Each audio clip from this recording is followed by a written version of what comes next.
Vamos a la palabra, le quiero compartir lo que Dios me habló en esta mañana, en siempre esas cosas raras que me pasan a mí. Así de golpe, como si estuviera distraído, a veces me pasa distraído, algo llega, algo viene que me empieza a hablar. ¿Hay entre los presentes alguien que recuerde, esto es muy deschavador, esto es muy viejo, pero ¿hay alguien que recuerde una película de dibujitos animados, argentina, que fue el primer largometraje animado argentino, el primero y casi el único, hubo un par más, pero uno de los que ahí quedó en medio, de la época prácticamente en que apuntamos no sé si a tener un Hollywood argentino, pero una cosa así, de una serie, de una historieta, era una historieta en su momento y todos los personajes ahí confluyeron en una película. Yo fui a ver el estreno al cine, no me diga nada. La película se llama, porque si la busca en YouTube, ahí está, se llama 1000 intentos y un invento. ¿Alguien la recuerda? No te digo yo. Iba a poner una placa, una foto de la peli, pero digo, nada, alguno se va a recordar. ¿No se acuerdan de Anteojito y Antifaz? Entonces, ¿cómo no conocen la película 1000 intentos y un invento? Pero qué vergüenza que son para la memoria de Anteojito y Antifaz con los 3 pelos locos que tenía. Anteojito y Antifaz, los dos iguales.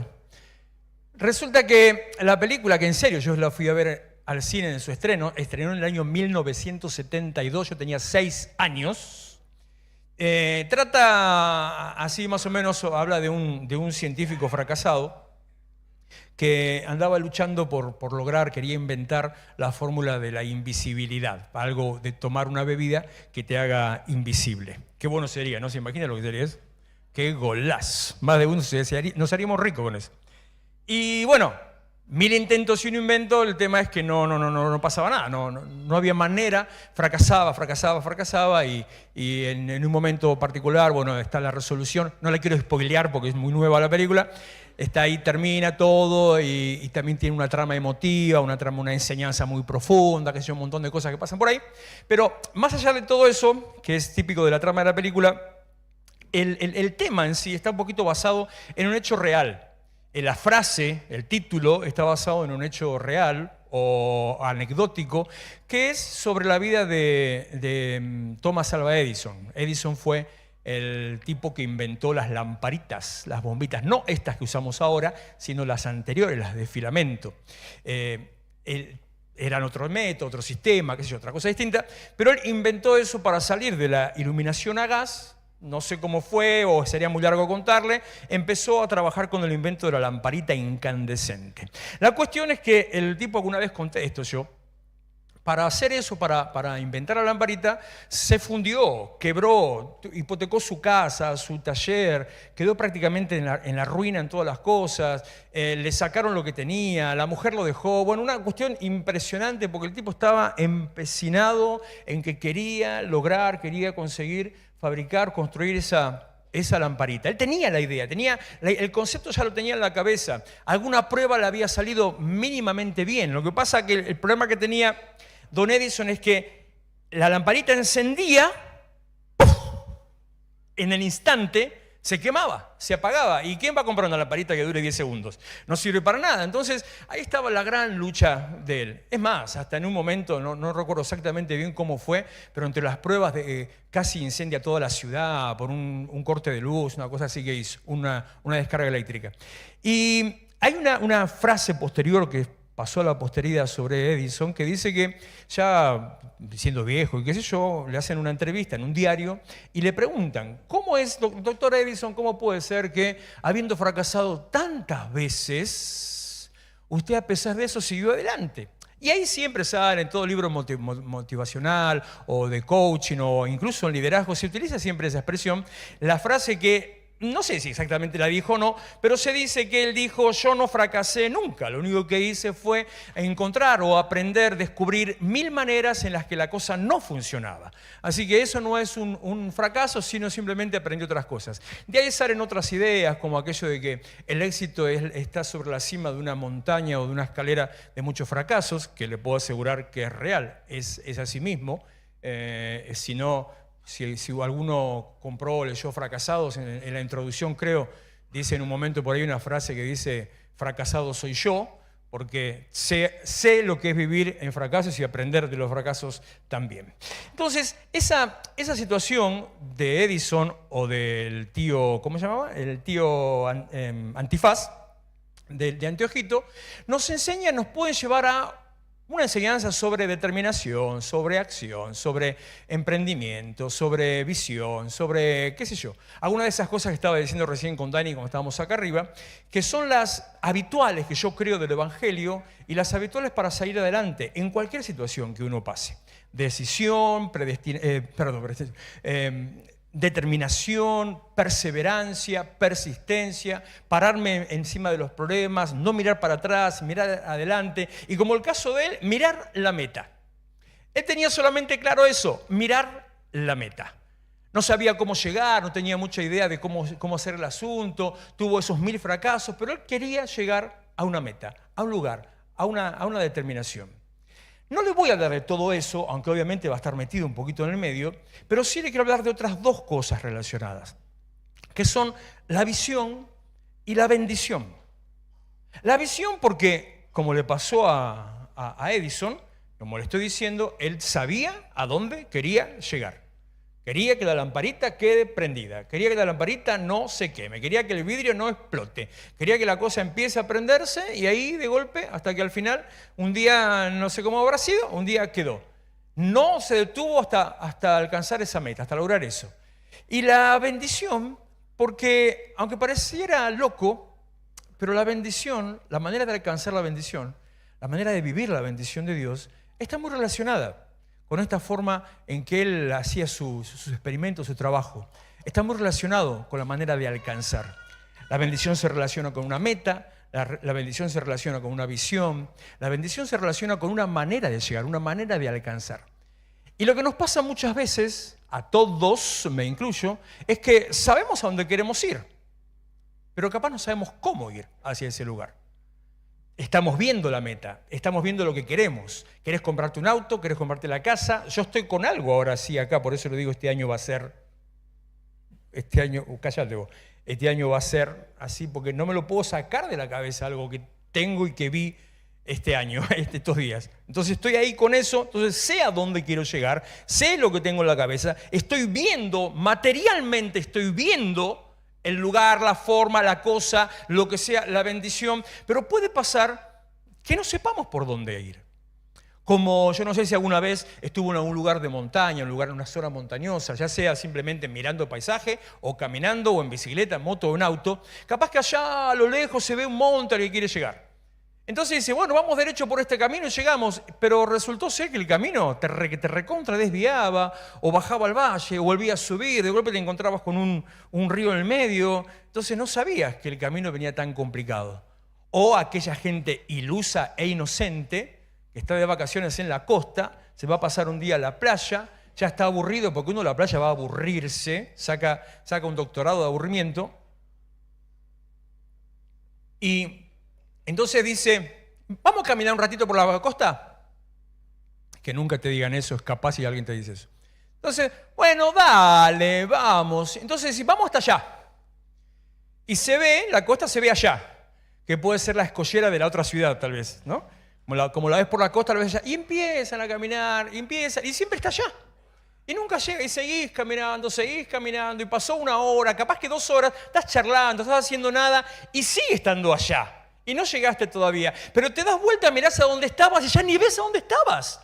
Entonces, lo mismo, ves la meta, ves a dónde querés llegar, ves aquello que querés alcanzar, no sabes por dónde estás yendo, no sabes los inconvenientes que te puede traer, no sabes las trabas que te puedes tener en el medio, y lo peor que te puede pasar es que de golpe decís, ya no doy más, volvamos.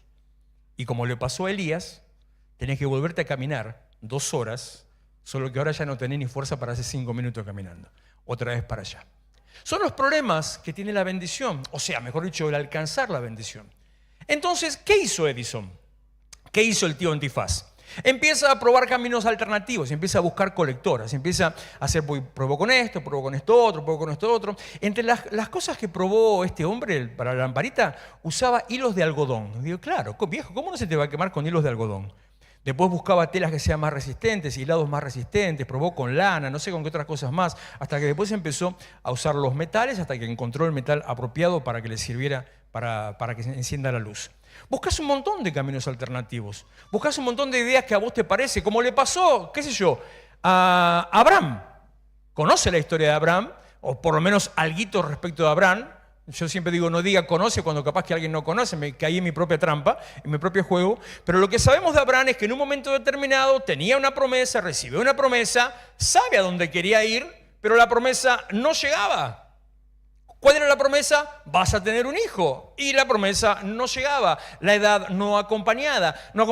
Su esposa era estéril. Él tenía 70 años. O sea que ni la edad acompañaba, ni la realidad física biológica acompañaba nada. Pero creían en la promesa. Entonces la esposa le dice, que hablamos de esto en la reunión de matrimonios de la otra semana, la esposa le dice, toma a mi esclava, tené un hijo con ella y listo. Entonces accedió a eso sin buscar la dirección de Dios, y el camino alternativo para alcanzar la bendición solo le trajo un conflicto, un problema en su casa, una crisis matrimonial, una crisis que terminó haciendo expulsar a la esclava con su hijo, porque buscamos caminos alternativos en vez de la manera que Dios tiene para nosotros. ¿Qué le pasó a Moisés? Dios lo llama, se le aparece en el desierto, una zarza que se enciende pero no se quema. Un montón de señales, le habla, lo escucha, se acerca, se le aparece presente. Dios le dice, vas a sacar a mi pueblo de la opresión de Egipto, lo vas a llevar a la tierra prometida. Y Moisés le dice, ¿quién? ¿Yo? ¿Vos? No, estás loco, ¿vos no sabés quién soy yo?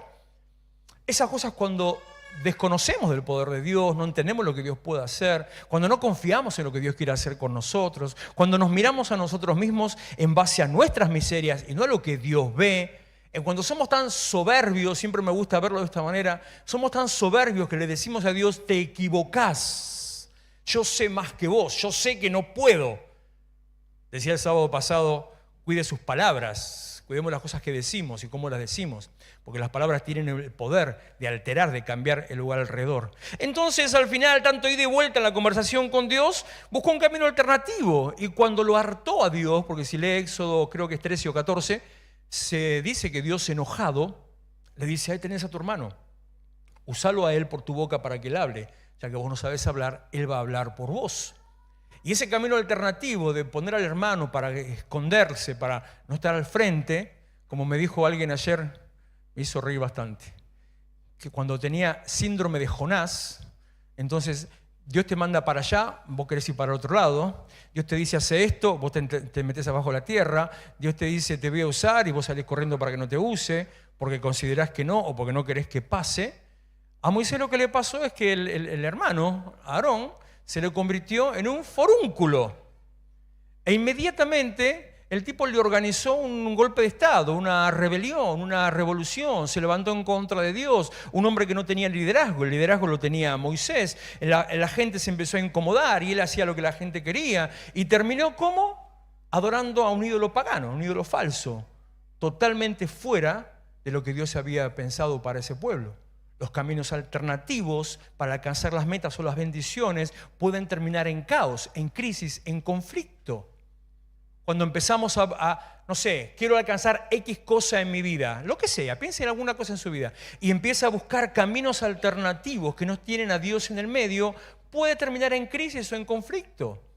Cuando empieza a pensar en validar algunos métodos no muy correctos, pero que todo el mundo hace, puede terminar en conflicto. Cuando empieza a correrse un poquito del camino, o por ejemplo, ya que utilicé la palabra colectora, cuando usted viene por acceso sudeste, bueno, viene entrando a la autopista y baja hacia el acceso sudeste en la bajada de Quilmes del kilómetro 8,5, viene por la autopista espectacular, entonces vas a bajar porque venís para al lado de mi casa, para Solano, para acá podríamos bajar más adelante, entrás por Will de Avellaneda, Sarandías, toda la vuelta, agarrás Avenida Mitre, Calchaquí y después seguís, pero en la curva bajando de la autopista tenés que tener 5 ojos.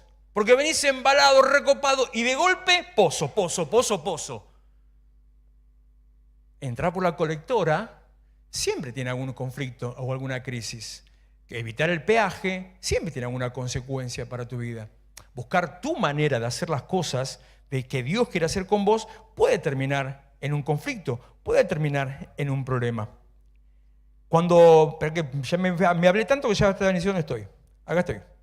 Sabemos dónde queremos ir, pero no sabemos cómo llegar. Vemos la meta a la distancia, pero desconocemos el camino o las vueltas que este camino puede dar, los problemas, los conflictos. Es muy importante saber a dónde yo quiero ir, porque si yo no sé a dónde quiero ir, no puedo llegar. Muchas veces lo he dicho, si no te pones una meta, no vas a ir a ningún lado. Si no sabes a dónde quieres llegar, vas a quedarte siempre ahí, de ahí no te vas a mover. Pero usted puede saber a dónde quiere llegar y pueden saber cómo llegar. Como le pasó a los discípulos de Jesús. Juan capítulo 14, versículo 5. Hablando con ellos, les empieza a hablar de la revelación del cielo, les empieza a hablar del reino. Y entonces en ese contexto les dice, Tomás, el llamado incrédulo, Señor, no sabemos a dónde vas, así que ¿cómo podemos conocer el camino?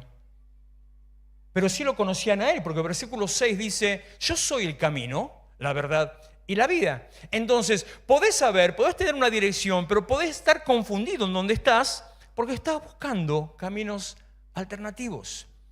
Y todas las metas tienen una forma de alcanzarse. Todos los caminos tienen una manera segura, correcta de llegar a ellos. Todas las bendiciones tienen una forma de ser activadas.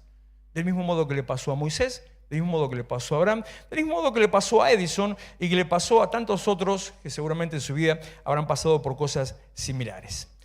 La bendición de Dios. El descubrimiento de la lamparita tuvo un activador. ¿Cuál fue el activador del descubrimiento de la lamparita? La perseverancia de Thomas Alva Edison. El descubrimiento de la lamparita tuvo un activador. ¿Cuál fue el activador del descubrimiento de la lamparita? No mirar los fracasos. ¿Cuál fue el otro activador para el descubrimiento de la lamparita? Que la cosa se le ponía mal y él seguía adelante.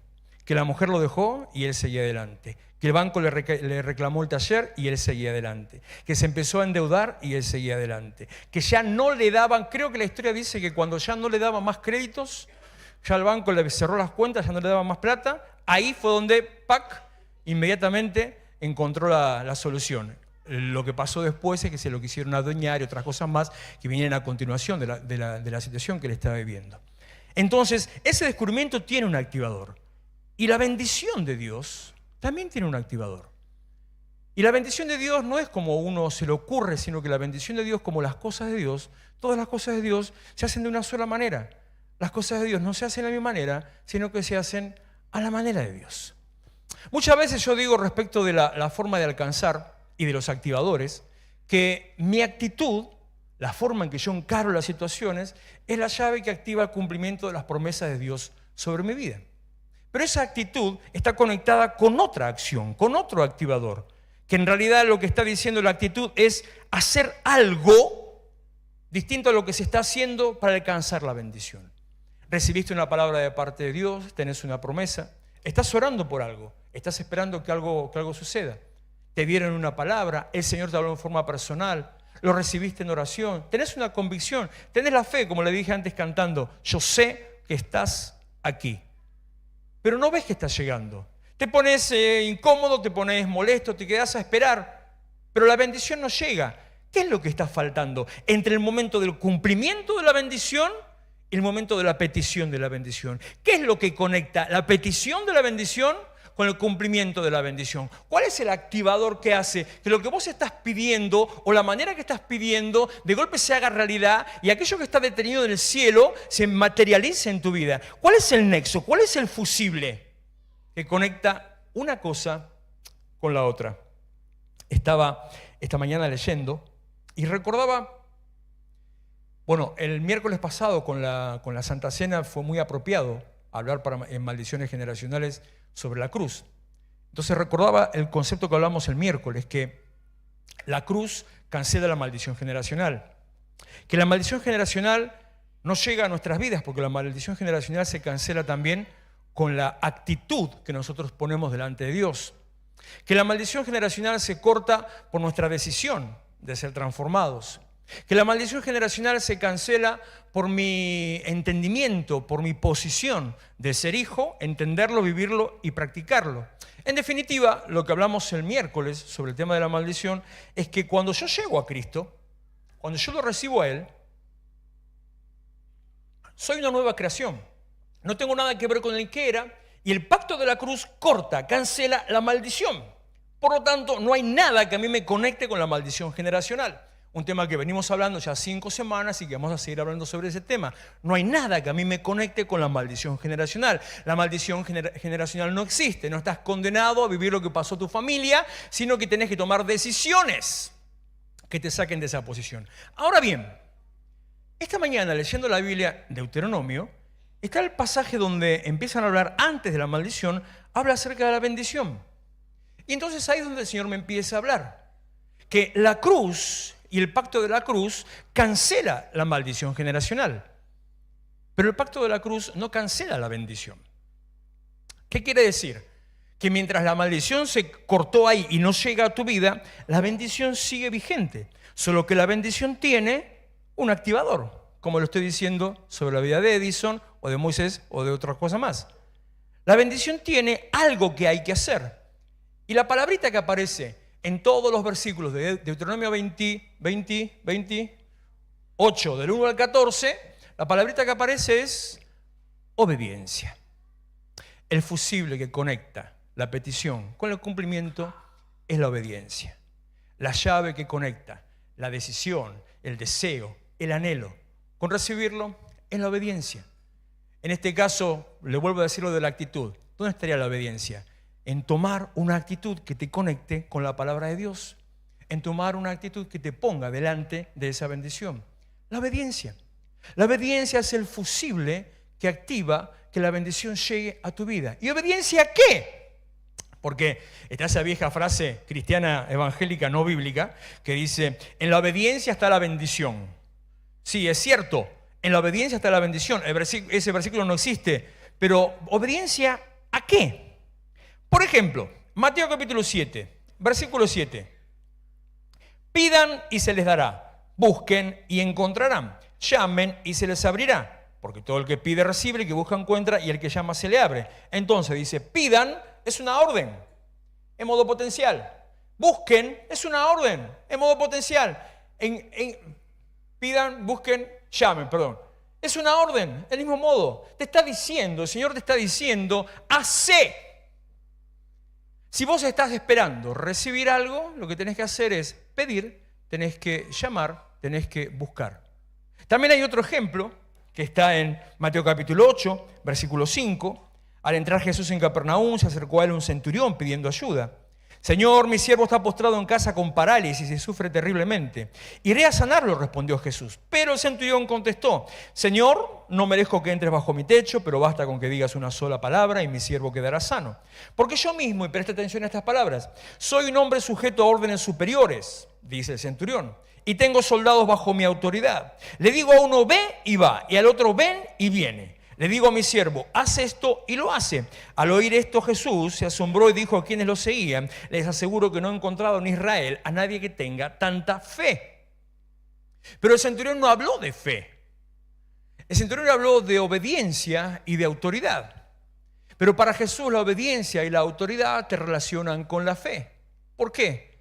Porque cuando el centurión está hablando de autoridad y de obediencia, está diciendo, yo obedezco a mis superiores y mi gente me obedece a mí. Yo digo y ellos hacen. Por lo tanto, entre líneas, el centurión está diciendo, vos, que sos el enviado de Dios, decí la palabra y la enfermedad te va a obedecer. Por eso Jesús le responde acerca de la fe. Le está diciendo que la comparación entre la obediencia y la autoridad está en la fe, una demostración de fe.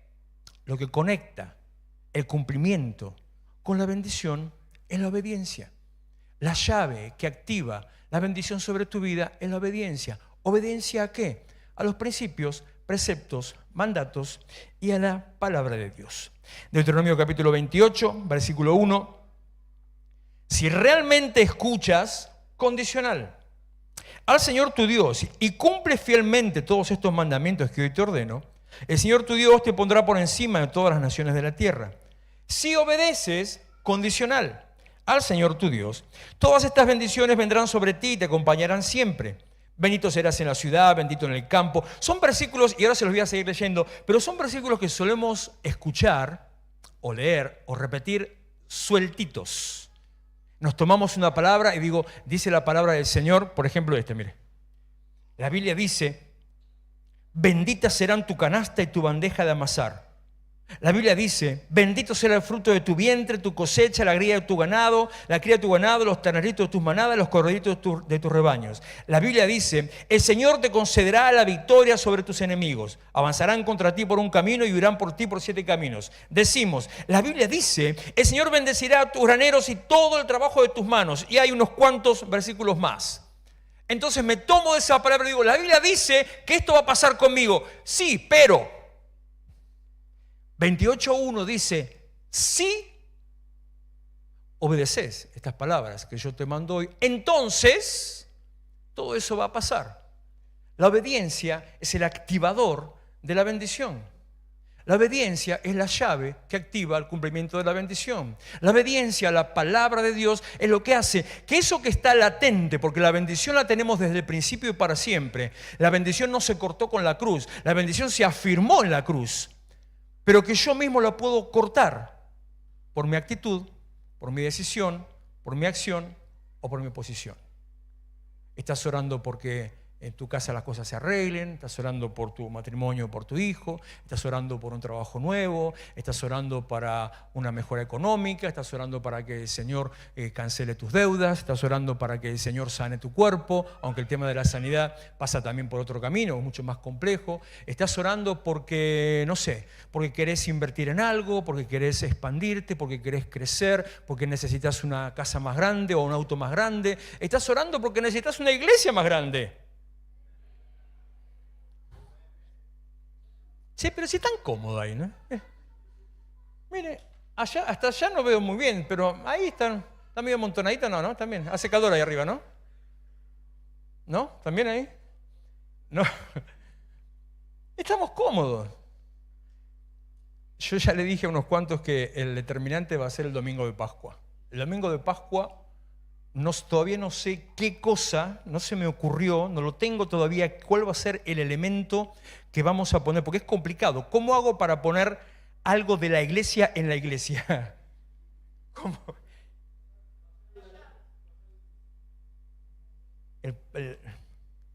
Son ingeniosos ustedes, ¿eh? Algo vamos a reventar, pero este año es como cuando muchas veces han venido predicadores, profetas, a veces guiados por Dios y a veces solamente por la emoción o por la amistad, y también es válido eso. Empiezan a orar y a decir el Señor te lleva a un lugar más grande, y cada vez que eso pasaba, yo lo dije a una ocasión, yo acá decía, ay no, otra vez, ¿por qué? Porque usted sabe el laburo que es mudar, empezar de cero, y no solamente empezar de cero, desmontar todo esto, volver a empezar a reacondicionar, invertir en preparar un lugar, y todo eso mientras al mismo tiempo queda que seguir teniendo culto. O sea que es doble problema. Pero bueno, este año va a ser un año complicado. Este año va a ser un año para ajustarse. El Señor, versículo 9, te establecerá como su pueblo santo, conforme a sus juramentos, si cumples sus mandamientos y andas en sus caminos. Todas las naciones de la tierra te temerán al reconocerte como pueblo del Señor. El Señor te concederá abundancia de bienes, multiplicará tus hijos, tu ganado, tus cosechas en la tierra que tus antepasados juró que te daría. El Señor abrirá los cielos, su generoso tesoro, para derramar a su debido tiempo la lluvia sobre la tierra y para bendecir todo el trabajo de tus manos. Prestarás a muchas naciones, no tomarás prestado de nadie. El Señor te pondrá la cabeza, lo escuchó, ¿no? El Señor te pondrá la cabeza, nunca en la cola, y te la agarraste y te la tomaste y dijiste, sí. Pero no se cumple en tu vida. Y seguís estando a la cola y decís, ¿pero por qué? Porque 28.1 dice, si obedeces, si pones en práctica. Siempre estarás en la cima, nunca en el fondo, le podría decir lo mismo. Y mire cómo termina el versículo 13 y el versículo 14. Con tal de que prestes atención a los mandamientos del Señor tu Dios, que hoy te ordeno y los obedezcas con cuidado. Jamás te apartes ni a la derecha ni a la izquierda de ninguna de las palabras que hoy te ordeno para seguir y servir a otros dioses. La bendición tiene un activador. La invención de la lamparita tuvo un activador, la perseverancia de Edison. El cumplimiento de la bendición tiene un activador, tu obediencia a la palabra de Dios y a lo que Dios te manda por hacer. Filipenses, capítulo 1, versículo 3, dice: bendito sea Dios, Padre de nuestro Señor Jesucristo, que nos ha bendecido en las regiones celestiales con toda bendición espiritual en Cristo. ¿Qué quiere decir? Que yo no necesito una bendición adicional porque ya estoy bendecido con todo. Me ha bendecido con toda bendición espiritual y lo material proviene de lo espiritual. Por lo tanto, si tengo bendición espiritual, tengo bendición material. Con toda bendición espiritual en los lugares celestiales en Cristo. O sea, la bendición no se corta, la bendición sigue. Pero, ¿cómo ocurre con la salvación? Y se la dejo picando solamente porque tengo ganas de molestar a alguien, nada más, y para entrar en debate sobre eso. Del mismo modo, repito que la salvación, que si no se cuida, se puede perder. La bendición, si no se activa, puede desaparecer. Porque depende de mi accionar. A ver, no tengo que hacer que aparezca, tengo que hacer que siga vigente. Dios no la cancela, Dios no la corta, Dios no la prohíbe, Dios no la quita.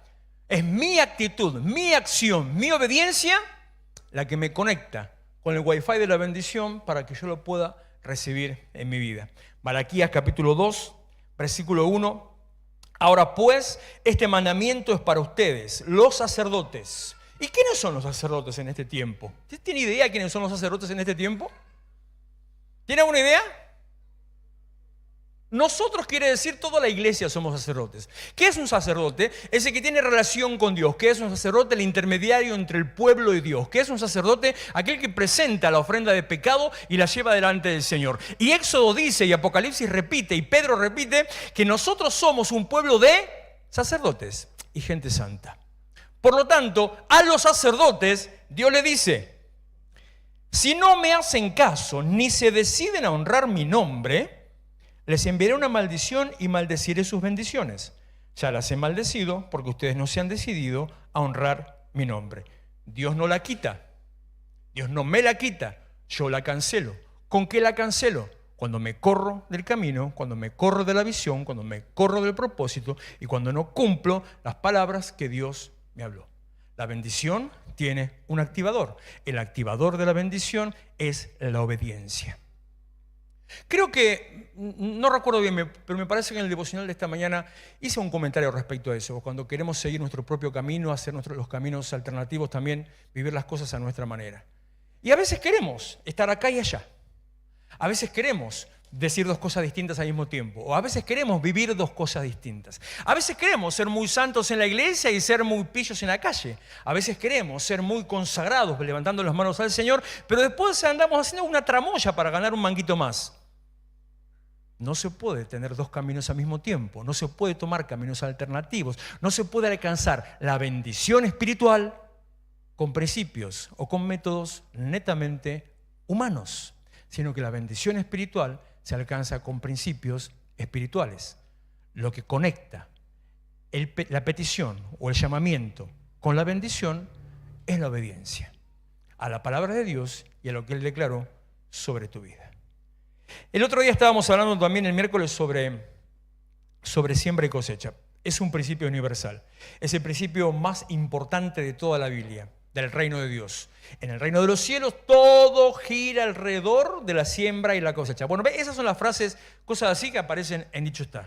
¿Qué significa eso? Es un principio establecido por Dios que te dice que todo lo que hagas va a generar un resultado, una cosecha. Dice Gálatas 6:7. Dios no puede ser burlado, no te equivoques. Todo lo que el hombre siembra, eso mismo va a cosechar. Si usted siembra melones, no va a cosechar limones. Si siembra frutilla, no va a cosechar sandía. Todo lo que siembra, eso es lo que va a cosechar. En la misma dirección, en el mismo sentido, viene de vuelta sobre su vida. Lo que está sembrando va a cosechar. La acción es más importante que el deseo o que el sueño, el anhelo o la petición. Por eso la obediencia es más importante incluso que los títulos que puedas tener, el rango que puedas ocupar, los deseos que puedas tener en tu corazón, incluso que las oraciones que vos puedas elevar a tu Dios. Podés hablar mucho, podés pedir mucho, podés decir mucho, terminaste de hablar, de pedir y de decir y te fuiste por el camino que se te dio la gana a hacer lo que se te ocurrió. La obediencia es más importante que cualquier otra cosa que vos puedas hacer. Y el principio de siembra y cosecha se activa constantemente sobre tu vida. Decía el sábado pasado, si usted se acuerda, sobre el poder de las palabras. Hablando del backstage y de esas palabras no escritas en la Biblia. Que justamente el versículo no escrito, está escrito versículo, pero no está escrito cuando Jesús lo dijo, que es Hechos 20:25 o 20:35. Que dice, es más bienaventurado dar que recibir. Y hablando ese día decíamos que, por ejemplo, que tus palabras tienen poder. Generan una influencia. Tenés que cuidar lo que decís. Tus palabras, cuando vos soltás tus palabras, tienen consecuencias. Tus palabras dan testimonio de lo que vos decís. Y tus palabras es mejor que las sueltes para generar un cambio. Lo que vos hables es lo que vas a recibir. Ese era el cuarto punto. Hay más dicha en dar que recibir. Entonces, otra vez, si querés recibir una bendición, hay algo que tenés que hacer. Depende de tu actitud, depende de tu acción, depende de tus palabras, depende de tu obediencia. En el reino de los cielos, todo gira alrededor de la siembra y la cosecha. Terminando, esa es la clave para la alabanza. Si no están ahí, no saben qué hacer. Respecto de la bendición, porque te hablé de anteojito y antifaz, y chucu, chucu, chucu, chucu. ¿Quién era ese? Ah, no, hijito no, súper hijito, no me lo menosprecien. El tema, ¿vio que todos eran pelados? Decía eso y se convertía en súper hijito yo no sé si usted, si mira ahora con visión hacia atrás, se metía a través del sombrero, ¿no? ¿Se acuerda? Bueno, ¿y ese sombrero cómo era? Un sombrero elegante, fino. Estaba todo roto, un sombrero andrajoso era. Acá hasta para los superhéroes lo hacemos andrajosos miserables nosotros, somos espectaculares. Pero eran todos pelados. El que más pelo tenía era Calculín, que no tenía pelo. El que más pelo tenía, porque tenía mayor cantidad, era Calculín. Y no era pelo, tenía hojas, porque tenía un libro en la cabeza. Pero después todo, mire, Larguirucho, el profesor Neurus, Pucho, Anteojito, Antifaz, Oaki tenía un pelo. ¿Se acuerda? Tenía un resorte así. Anteojito tenía 3 pelos, por eso andaba siempre con gorra. 3 pelos tenía el pibe, 3 pelos. Pero cuando te ve una foto del autor, de García Ferré, Manuel García Ferré, el tipo era pelado, peinado a la cachetada con 3 pelos locos así acá aplastado. Entonces, representaba su vida en cada uno de los personajes. Bueno, le hablé de todos estos, te hablé de Edison, de los caminos alternativos, de Abraham y de Moisés. ¿Qué pasa con la bendición? Primer punto, para terminar. No se trata de merecerla, sino de obedecer lo que Dios nos manda hacer. Primera de Samuel, capítulo 15, versículo 22. ¿Qué agrada más al Señor? Que se le ofrezcan holocaustos y sacrificios. Por eso te dije que es más importante que la oración que puedas hacer. O que se obedezca lo que Él dice. El obedecer vale más que el sacrificio y prestar atención más que la grasa de carneros. Prestar atención vale más que la grasa de carneros. Y se me pone a escuchar un audio de WhatsApp. Bueno. Segundo, Dios ya hizo su parte. ¿Vos hiciste la tuya? Santiago capítulo 1, versículo 25, arriba por favor. Santiago 1, 25, gracias. Pero quien se fija atentamente en la ley perfecta que da libertad y persevera en ella, habla de la palabra de Dios y de la ley escrita, no olvidando lo que ha oído, sino haciéndolo, recibirá bendición. ¿Cuándo? Al practicarla. Es más importante la bendición que la oración. Romanos 2:13. Porque Dios no considera justos a los que simplemente oyen la ley, sino a los que la cumplen, los que la obedecen. Te puse la RBC, ¿por qué me pones la NB? Veníamos tan bien, tenemos que terminar así. Porque Dios no considera justos a los que simplemente oyen la ley, sino a los que la obedecen. Es más importante obedecer que orar. Es más importante obedecer que hacer cualquier otra cosa. Cualquier camino alternativo, qué sé yo, esfuerzo personal, dejar, como dice 1 Corintios 13, dar tu vida entera, no sé, hacerte una caminata, venirte a todas las actividades, involucrarte en todos los ministerios, ofrendar el triple de lo que podés y endeudarte, diezmar hasta lo que no podés y hacer pacto con todo, colaborar con esto, puedes hacer todo, sigue haciéndolo, ningún problema, pero puedes hacer todo lo que quieras, pero no te sirve de nada comparado con la obediencia. La obediencia es el fusible que conecta o que activa la bendición sobre tu vida. Tercero, estás posicionado en la bendición. Alcanzaste el lugar que Dios te dio. La bendición, como te dije en Filipenses, no se corta, sino que se mantiene, permanece, está activa, está presente siempre. Solo que puede ser que vos no la recibas. Ahora, estás en ese lugar de la bendición. ¿Estás dispuesto a recibir la bendición? ¿Realmente querés alcanzar lo que estás buscando? ¿Realmente querés? Y empezamos otra vez con la lista. Una casa nueva, una casa más grande, un auto nuevo, querés cambiar el que tenés, querés agrandar algo, querés tu casa propia, querés cambiar de esposo. No me diga eso. Lo que sea que estés buscando. Un mejor trabajo, una mejor economía, lo que sea que estés buscando. Una respuesta de Dios. Que Dios te lleve a X lugar, un ministerio. Tener tal vez sencillamente, no porque sea menos valioso, sino porque es mucho más personal, tal vez algo especial de parte de Dios. Una iglesia nueva, iglesia propia. ¿Querés tener algo de todo eso? Es necesario obedecer. Y obedecer pasa por el camino de ¿qué dice Dios? ¿Qué quiere Dios de mí? ¿Qué tiene Dios para mí? ¿Qué me pide Dios? Decíamos al principio del año y con esta declaración de las nuevas etapas que tenemos que cambiar nuestra manera de pensar respecto de Dios y del Evangelio, la manera de ver a Dios. Tenemos que cambiar nuestra postura y nuestra relación con Dios. Tenemos que salir de la pasividad para entrar en la actividad, que no significa correr por correr. No significa ser la gran Tom Hanks y empezar a correr. No se trata de eso. El activismo no trae bendición. Lo que trae bendición es la obediencia. Entonces, ponerse a disposición de lo que Dios esté pidiendo para poder alcanzar lo que Dios quiere hacer con nosotros, para poder recibir lo que Dios quiere hacer con nuestras vidas. Significa dejar aquellas cosas que te alejan del pacto de Dios y ponerte y alinearte con el pacto y la palabra de lo que Dios tiene para vos.